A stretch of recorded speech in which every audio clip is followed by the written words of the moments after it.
Bienvenue à cette exploration des états intérieurs.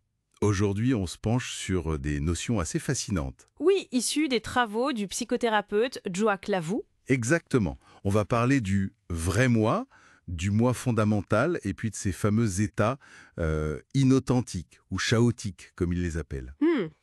Les sources, ce sont des extraits de son livre Les états de vrai moi, Voilà. L'objectif, c'est un peu de démêler tout ça. Ces différentes couches de notre identité, quoi. qui sont souvent façonnées par nos relations, surtout tant qu'elles ont été difficiles ou traumatisantes. C'est ça.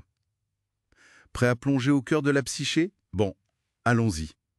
Commençons par le commencement, si on peut dire. Le vrai moi, qu'est-ce que ça recouvre précisément? Alors, le vrai moi authentique, c'est un peu comme l'essence véritable d'une personne.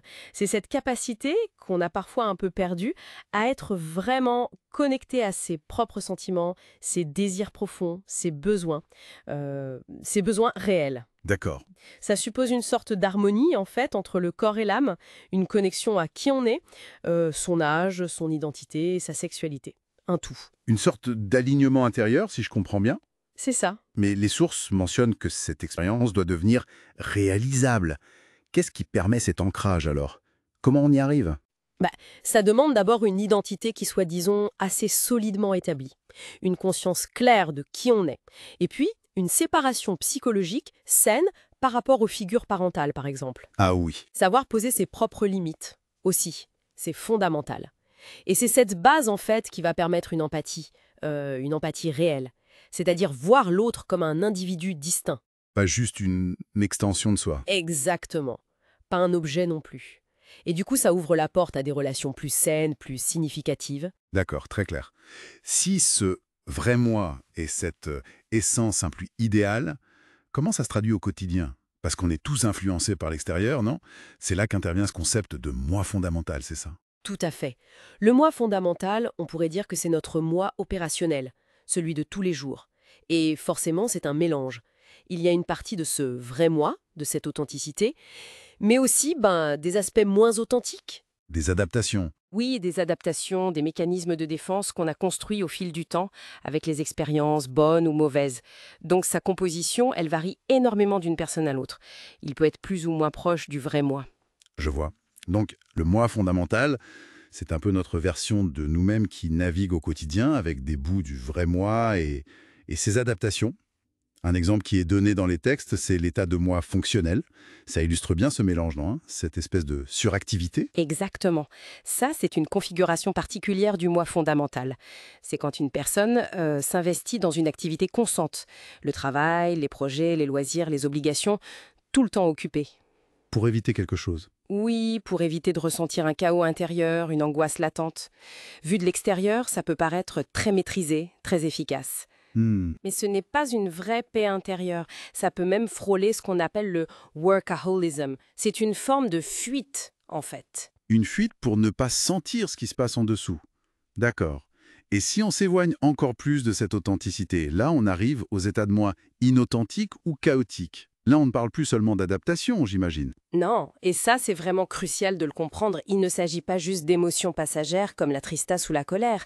Les sources les décrivent vraiment comme des sortes de mini-personnalités distinctes à l'intérieur de nous. Des mini-personnalités? Souvent en réaction à des environnements difficiles, insécurisants, voire traumatisants, par soumission ou par adaptation forcée.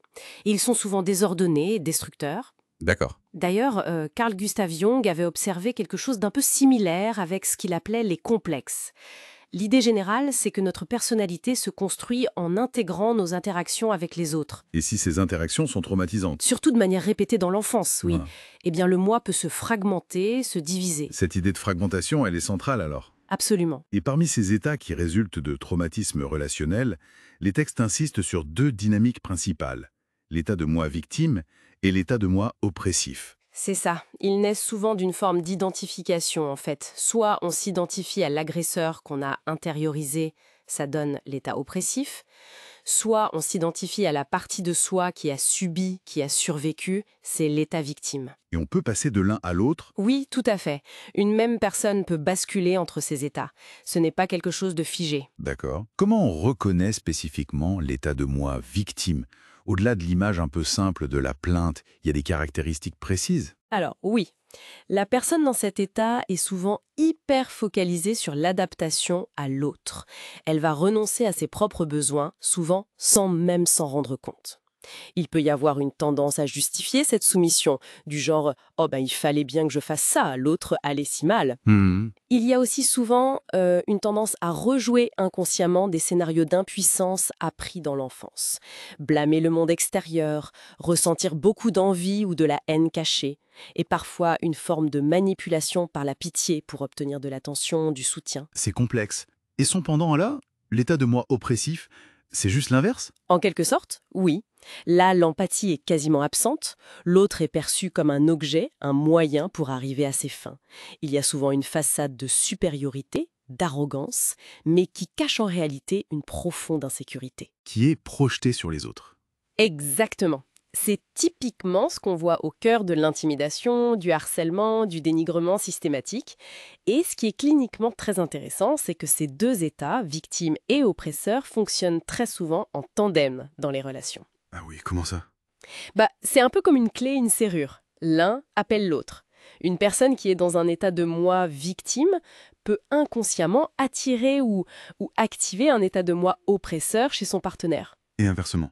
Et inversement, ça crée des dynamiques relationnelles très toxiques, instables, chaotiques, et les rôles peuvent même s'inverser au fil du temps. D'accord, bon, on a fait un sacré voyage là. Du vrai moi, notre noyau authentique, Mhm, au moi fondamental, notre version plus opérationnelle, teintée d'adaptation. c'est ça. Jusqu'à ces états chaotiques, ces fragments plus douloureux nés du trauma, comme ces pôles victimes et oppresseurs dont on vient de parler. Ça donne une cartographie assez complexe de notre monde intérieur, finalement. Absolument. C'est une vision très nuancée de la structure de notre personnalité, et ça nous laisse peut-être avec une question intéressante pour la réflexion personnelle. Oui. Dans quelle mesure est-ce que le fait de commencer à reconnaître ces différents états, que ce soit en soi ou dans nos interactions avec les autres, pourrait éclairer différemment nos relations, notre façon de réagir face aux défis, aux conflits du quotidien? Intéressant. C'est peut-être une piste, voilà, pour naviguer un peu différemment dans la complexité des liens humains.